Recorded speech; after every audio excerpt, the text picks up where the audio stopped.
एक ऐसी नदी जो गंगा नहीं है फिर भी उसे दक्षिण गंगा के नाम से जाना जाता है। आखिर क्यों? क्या आप जानते हैं कि यह नदी भारत की दूसरी सबसे लंबी नदी है, लेकिन इसके बारे में बहुत कम लोग जानते हैं। और सबसे चौंकाने वाली बात यह है कि यह नदी कई राज्यों की जीवन रेखा भी है। हाँ दोस्तों, हम बात कर रहे हैं गोदावरी नदी के बारे में।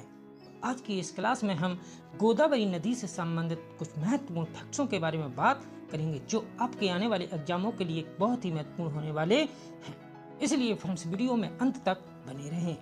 तो आइए इसमें हम बात करेंगे कि गोदावरी नदी प्रायद्वीपीय भारत की सबसे बड़ी नदी है तथा गोदावरी नदी को दक्षिण भारत की गंगा या वृद्ध गंगा या बूढ़ी गंगा आदि नामों से भी जाना जाता है। गोदावरी नदी का उद्गम महाराष्ट्र राज्य में नासिक जिले के पश्चिमी घाट में स्थित त्र्यंबक नामक स्थान से गोदावरी नदी का उद्गम होता है तथा गोदावरी नदी का संगम या मुहाना राजमुंद्री के नीचे एक बड़ा डेल्टा बनाते हुए यह बंगाल की खाड़ी में जाकर गिरती है। गोदावरी नदी का बेसन क्षेत्र लगभग 3,12,812 वर्ग किलोमीटर में फैला हुआ है तथा गोदावरी नदी पश्चिम से पूर्व की ओर प्रवाहित होती है। गोदावरी नदी का वेशन मुख्य रूप से महाराष्ट्र, आंध्र प्रदेश, छत्तीसगढ़, उड़ीसा राज्यों के अलावा मध्य प्रदेश, कर्नाटक और केंद्र शासित प्रदेश पुडुचेरी के छोटे हिस्सों तक फैला हुआ है। इसका कुल क्षेत्रफल लगभग 3 लाख वर्ग किलोमीटर है। गोदावरी नदी का विस्तार अर्थात भौगोलिक सीमाएं उत्तर में सतमाला पहाड़ियां, अजंता पर्वतमाला और महादेव पहाड़ियां तक है, जबकि दक्षिण और पूर्व में पूर्वी घाट तक और पश्चिम में पश्चिमी घाट से गोदावरी बेसिन घिरा हुआ है। गोदावरी नदी की कुल लंबाई 1465 किलोमीटर है।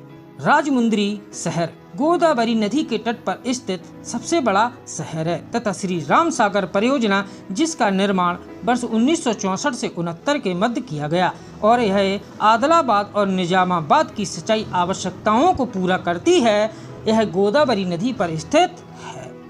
इसके बाद हम बात करेंगे गोदावरी नदी की सहायक नदियों के बारे में। तो गोदावरी नदी की सहायक नदियों में प्रवरा, इंद्रावती, वैनगंगा, वर्धा नदी, पेंच, कन्हान, पैनगंगा, मंजीरा, बिंदुसार और शबरी आदि नदियां गोदावरी नदी की प्रमुख सहायक नदियां हैं तथा गोदावरी नदी की बाएं किनारे की सहायक नदियां हैं वो दाएं किनारे की सहायक नदियों की तुलना में संख्या में अधिक और आकार में बड़ी हैं। गोदावरी नदी के तट पर मुख्य रूप से नासिक, त्र्यंबकेश्वर, नांदेड़, औरंगाबाद, नागपुर, भद्राचलम, निजामाबाद, राजमुंद्री, बालाघाट, यानम और कोब्बूर आदि शहर गोदावरी नदी के तट पर स्थित है। गोदावरी नदी के बाएं किनारे की सहायक नदियों में धारणा नदी, पैनगंगा, वैनगंगा, वर्धा, प्राणहिता, पेंच, कन्हान, सबरी और इंद्रावती आदि नदियां गोदावरी नदी के बाएं किनारे की सहायक नदियां हैं। गोदावरी नदी को भारत की दूसरी सबसे लंबी नदी भी कहा जाता है तथा इसे दक्षिण भारत की गंगा के नाम से भी जाना जाता है। जबकि गोदावरी नदी के दाहिने किनारे की सहायक नदियों में प्रवरा, मुला, मंजरा, पैदाबाबू और मन्नेर आदि नदियां गोदावरी नदी के दाहिने किनारे की मुख्य सहायक नदियां हैं। राजमुंद्री के नीचे गोदावरी नदी खुद को 2 मुख्य धाराओं में विभाजित कर देती है। इसके पूर्व में गौतमी गोदावरी और पश्चिम में वशिष्ठ गोदावरी, जैसा कि आप इमेज के माध्यम से देख सकते हैं। और बंगाल की खाड़ी में गिरने से पहले यह एक बड़े डेल्टे का निर्माण करती है। गोदावरी नदी का डेल्टा है वो गोल उभार तथा कई सहायक नदियों वाला लोबोट प्रकार का एक डेल्टा है। यदि फ्रेंड्स वीडियो आपको अच्छा लगा हो तो जल्दी से एक लाइक और कमेंट देकर जरूर बताएं।